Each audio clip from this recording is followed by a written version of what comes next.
ಎಲ್ಲರಿಗೂ ನಮಸ್ಕಾರ. 2026ನೇ ಇಸವಿ ವೃಶ್ಚಿಕ ರಾಶಿಯವರಿಗೆ ಹೇಗಿರಲಿದೆ ಅನ್ನೋದರ ಬಗ್ಗೆ ಒಂದು ಆಳವಾದ ವಿಶ್ಲೇಷಣೆಗೆ ಸ್ವಾಗತ. ನೋಡಿ, ಈ ಮುಂಬರುವ ವರ್ಷ ಅನ್ನೋದು ಸುಮ್ಮನೆ ಕ್ಯಾಲೆಂಡರ್ನಲ್ಲಿ ದಿನಾಂಕ ಬದಲಾದ ಹಾಗಲ್ಲ. ಇದು ವೃಶ್ಚಿಕ ರಾಶಿಯವರ ಜೀವನದಲ್ಲಿ ಒಂದು ದೊಡ್ಡ ಮಟ್ಟದ, ಒಂದು ಕಾಸ್ಮಿಕ್ ಸ್ತರದಲ್ಲೇ ನಡೆಯುವಂಥ ಬದಲಾವಣೆಯ ವರ್ಷ. ಹಾಗಿದ್ರೆ ಬನ್ನಿ, ಈ ವರ್ಷದ ಶಕ್ತಿಯನ್ನು ಹೇಗೆ ಅರ್ಥ ಮಾಡ್ಕೊಳ್ಳೋದು, ಅದನ್ನು ಹೇಗೆ ಸರಿಯಾಗಿ ಬಳಸ್ಕೊಳ್ಳೋದು ಅಂತ ನೋಡೋಣ. ಹೌದು, ಈ ಒಂದು ವಾಕ್ಯ 2026ರ ಸಂಪೂರ್ಣ ಸಾರಾಂಶವನ್ನೇ ಹಿಡಿದಿಡುತ್ತೆ. ಇದು ತುಂಬಾನೇ ಸಾಮಾನ್ಯವಾಗಿ ಶುರುವಾಗಿ ಒಂದು ಅಸಾಮಾನ್ಯ ರೀತಿಯಲ್ಲಿ ಕೊನೆಗೊಳ್ಳುವ ವರ್ಷ. ಜೀವನದ ಪ್ರತಿಯೊಂದು ಅಂಶವನ್ನೂ ಇದು ಮುಟ್ಟುತ್ತೆ. ಅಷ್ಟೇ ಅಲ್ಲ, ಅದೃಷ್ಟ ಮತ್ತು ಭವಿಷ್ಯದ ದಿಕ್ಕನ್ನೇ ಬದಲಾಯಿಸುವಂಥ ಶಕ್ತಿ ಈ ವರ್ಷಕ್ಕಿದೆ. ಈ ಇಡೀ ವರ್ಷದ ಪಯಣವನ್ನು ಸುಲಭವಾಗಿ ಅರ್ಥ ಮಾಡಿಕೊಳ್ಳೋಕೆ ನಾವಿದನ್ನ 5 ಭಾಗಗಳಾಗಿ ನೋಡೋಣ. ಮೊದಲನೇದಾಗಿ, ವರ್ಷದ 2 ಬೇರೆ ಬೇರೆ ಮುಖಗಳು.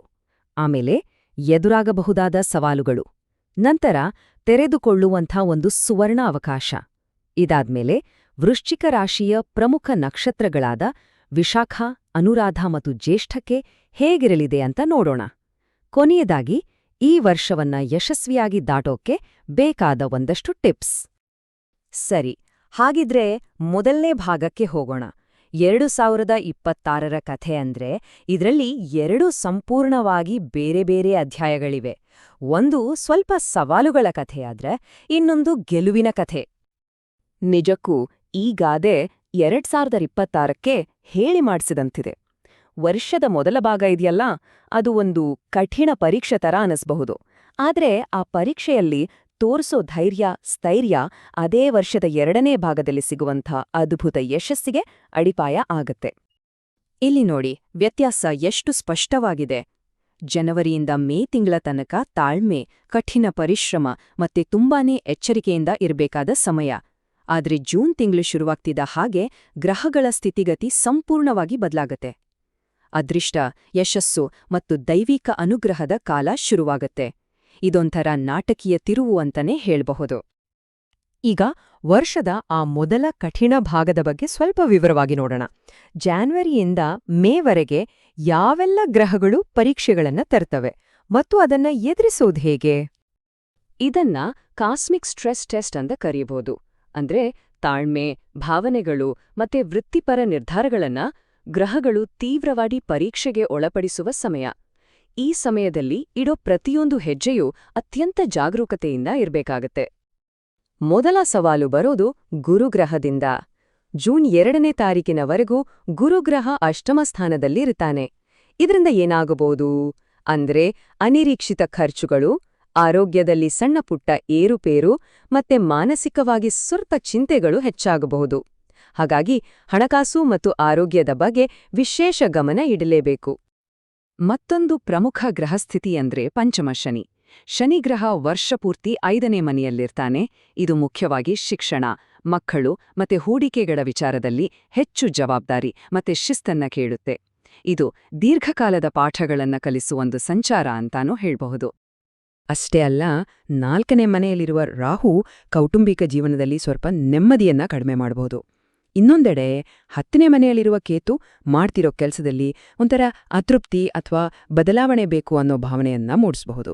ಒಟ್ನಲ್ಲಿ ಹೇಳೋದಾದ್ರೆ, ವರ್ಷದ ಮೊದಲ 5 ತಿಂಗಳು ತುಂಬಾನೇ ಎಚ್ಚರಿಕೆಯಿಂದ ಹೆಜ್ಜೆ ಇಡಬೇಕಾದ ಸಮಯ. ಸರಿ, ಆ ಕಠಿಣ ಪರೀಕ್ಷೆಯ ನಂತರ ಅದ್ಭುತವಾದ ಪ್ರತಿಫಲದ ಸಮಯ ಬರುತ್ತೆ. ಇದು ಈ ವರ್ಷದ ಅತ್ಯಂತ ರೋಚಕವಾದ ಭಾಗ, ಸುವರ್ಣಯುಗದ ಆರಂಭ. ಎಲ್ಲಾ ಕಷ್ಟಗಳು ದೂರವಾಗಿ ಹೊಸ ಹೊಸ ಅವಕಾಶಗಳ ಬಾಗಿಲು ತೆರೆಯುವ ಸಮಯ ಇದು. ಈ ದಿನಾಂಕವನ್ನ ಎಲ್ಲಾದ್ರೂ ಗುರುತು ಮಾಡಿ ಇಟ್ಕೊಳ್ಳಿ. ಜೂನ್ 2, 2026. ಇದೇ ದಿನ ವೃಶ್ಚಿಕ ರಾಶಿಯವರ ಭಾಗ್ಯದ ಅಧಿಪತಿಯಾದ ಗುರುಗ್ರಹ ತನ್ನ ಅತ್ಯಂತ ಬಲಿಷ್ಠ ಸ್ಥಿತಿಗೆ ಅಂದ್ರೆ ತನ್ನ ಉಚ್ಚ ರಾಶಿಯಾದ ಕಟಕಕ್ಕೆ ಭಾಗ್ಯಸ್ಥಾನಕ್ಕೆ ಪ್ರವೇಶ ಮಾಡ್ತಾನೆ. ಇದೇ ಈ ವರ್ಷದ ಗ್ರೇಟ್ ಟರ್ನಿಂಗ್ ಪಾಯಿಂಟ್. ಈ ಗ್ರಹ ಸಂಚಾರವನ್ನ ಒಂದು ಕಾಸ್ಮಿಕ್ ಅನ್ಲಾಕ್ ಅಂತಾನೆ ಕರೆಯಬಹುದು. ಅಂದ್ರೆ ಇಲ್ಲಿವರೆಗೂ ಇದ್ದ ಎಲ್ಲ ಅಡೆತಡೆಗಳು, ಚಿಂತೆಗಳು ಕರಗಿ ಅದೃಷ್ಟ ಮತ್ತೆ ದೈವಿಕ ರಕ್ಷಣೆಯ ಒಂದು ಕವಚ ಸಕ್ರಿಯ ಆಗತ್ತೆ. ಇದು ಮಾಡುವ ಪ್ರತಿಯೊಂದು ಪ್ರಯತ್ನಕ್ಕೂ ದೈವದ ಬೆಂಬಲ ಸಿಗುವ ಸಮಯ. ಹಾಗಿದ್ರೆ ಈ ಸುವರ್ಣಯುಗದಲ್ಲಿ ಏನೆಲ್ಲ ನಿರೀಕ್ಷಿಸಬಹುದು? ಭಾಗ್ಯೋದಯ, ಹಿರಿಯರು ಮತ್ತು ಗುರುಗಳಿಂದ ಸಂಪೂರ್ಣ ಬೆಂಬಲ ಸಿಗಲಿದೆ. ಆರ್ಥಿಕ ಸ್ಥಿತಿಯಲ್ಲಿ ಗಮನಾರ್ಹವಾದ ಸುಧಾರಣೆ ಕಾಣುತ್ತೆ. ವೃತ್ತಿಯಲ್ಲಿ ಬಡತಿ, ವಿದೇಶ ಪ್ರಯಾಣದ ಯೋಗಗಳು ಕೂಡ ತುಂಬಾನೇ ಬಲವಾಗಿವೆ. ಸರಿ, ಇಲ್ಲಿಯವರೆಗೂ ನಾವು ವೃಶ್ಚಿಕ ರಾಶಿಯ ಸಾಮಾನ್ಯ ಫಲಗಳನ್ನ ನೋಡಿದ್ವಿ. ಈಗ ಈ ರಾಶಿಯೊಳಗಿನ 3 ವಿಶಿಷ್ಟ ನಕ್ಷತ್ರಗಳಾದ ವಿಶಾಖ, ಅನುರಾಧ ಮತ್ತು ಜ್ಯೇಷ್ಠಕ್ಕೆ 2026ರ ಪ್ರಭಾವ ಹೇಗಿರುತ್ತೆ ಅಂತ ಇನ್ನಷ್ಟು ಆಳವಾಗಿ ನೋಡೋಣ. ಯಾಕಂದ್ರೆ ಪ್ರತಿಯೊಂದು ನಕ್ಷತ್ರದ ಪಯಣವೂ ವಿಭಿನ್ನವಾಗಿರುತ್ತೆ.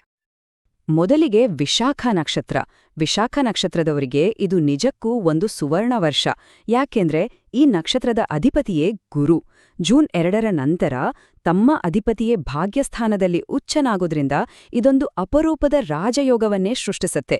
ವೃತ್ತಿಜೀವನದಲ್ಲಿ ಒಂದು ದೊಡ್ಡ ಜಿಗಿತ, ಸಂಪತ್ತಿನ ವೃದ್ಧಿ ಮತ್ತೆ ಬಹುಕಾಲದ ಕನಸುಗಳು ನನಸಾಗುವ ಸಮಯವಿದು. ಮುಂದೆ ಅನುರಾಧ ನಕ್ಷತ್ರ. ಈ ನಕ್ಷತ್ರದ ಅಧಿಪತಿ ಶನಿ. ಹಾಗಾಗಿ ವರ್ಷಪೂರ್ತಿ ಇರುವ ಪಂಚಮ ಶನಿಯ ಪ್ರಭಾವ ಇವರ ಮೇಲೆ ಸ್ವಲ್ಪ ಹೆಚ್ಚಾಗೇ ಇರುತ್ತೆ. ಇದು ಶಿಸ್ತು, ಕಠಿಣ ಪರಿಶ್ರಮ ಮತ್ತು ಜವಾಬ್ದಾರಿಯನ್ನ ಪರೀಕ್ಷಿಸುವ ವರ್ಷ. ಆದ್ರೆ ಅನುರಾಧ ನಕ್ಷತ್ರದವರ ಸಹಜ ಗುಣವೇ ಪರಿಶ್ರಮ ಅನ್ನೋದು ವಿಶೇಷ. ಹಾಗಾಗಿ ಇವರ ತಾಳ್ಮೆ ಮತ್ತು ಪ್ರಯತ್ನಕ್ಕೆ, ವಿಶೇಷವಾಗಿ ಶನಿ ನೇರ ಚಲನೆಗೆ ಬರುವ ಅಕ್ಟೋಬರ್ ನಂತರ ಅತ್ಯಂತ ಸ್ಥಿರವಾದ ಮತ್ತು ದೀರ್ಘಕಾಲ ಉಳಿಯುವ ಯಶಸ್ಸು ಖಂಡಿತ ಸಿಗತ್ತೆ. ಕೊನೆಯದಾಗಿ ಜ್ಯೇಷ್ಠ ನಕ್ಷತ್ರ. ಈ ನಕ್ಷತ್ರದವರಿಗೆ ಇದೊಂದು ಆಂತರಿಕ ಪರಿವರ್ತನೆಯ ವರ್ಷ. ನಕ್ಷತ್ರದ ಅಧಿಪತಿ ಬುಧ ಮತ್ತೆ ಮನಸ್ಸಿನ ಮೇಲೆ ಕೇತುವಿನ ಪ್ರಭಾವದಿಂದ ವರ್ಷದ ಆರಂಭದಲ್ಲಿ ಸ್ವಲ್ಪ ಗೊಂದಲ, ವೃತ್ತಿಯಲ್ಲಿ ಅತೃಪ್ತಿ ಕಾಡಬಹುದು. ಆದ್ರೆ ಜೂನ್ ನಂತರ ಗುರುಬಲ ಬಂದಾಗ ಆಂತರಿಕ ಸ್ಪಷ್ಟತೆ ಮೂಡಿ ಅದ್ಭುತವಾದ ಆಧ್ಯಾತ್ಮಿಕ ಮತ್ತು ಲೌಕಿಕ ಯಶಸ್ಸು ಎರಡೂ ಸಿಗಲಿದೆ. ಇದು ಅಧಿಕಾರಕ್ಕೆ ಅಂಟಿಕೊಳ್ಳದೆ ಗಿನಾಲದಿಂದ ಹೇಗೆ ನಾಯಕತ್ವ ವಹಿಸಬೇಕು ಅನ್ನೋದನ್ನ ಕಲಿಯುವ ವರ್ಷ. ಈಗ ನಾವು ನಮ್ಮ ಕೊನೆಯ ವಿಭಾಗಕ್ಕೆ ಬಂದಿದ್ದೇವೆ. ಈ ವರ್ಷದ ಏರಿಳಿತಗಳನ್ನ ಸಮರ್ಥವಾಗಿ ನಿಭಾಯಿಸಿ ಯಶಸ್ಸಿನ ಕಡೆಗೆ ಸಾಗೋಕೆ ಬೇಕಾದ ಕೆಲವು ಪ್ರಮುಖ ಸಲಹೆಗಳು ಮತ್ತು ಪರಿಹಾರಗಳನ್ನ ನೋಡೋಣ ಬನ್ನಿ. ತುಂಬಾನೇ ಸರಳವಾಗಿ ಹೇಳೋದಾದ್ರೆ ಏನ್ ಮಾಡ್ಬೇಕು?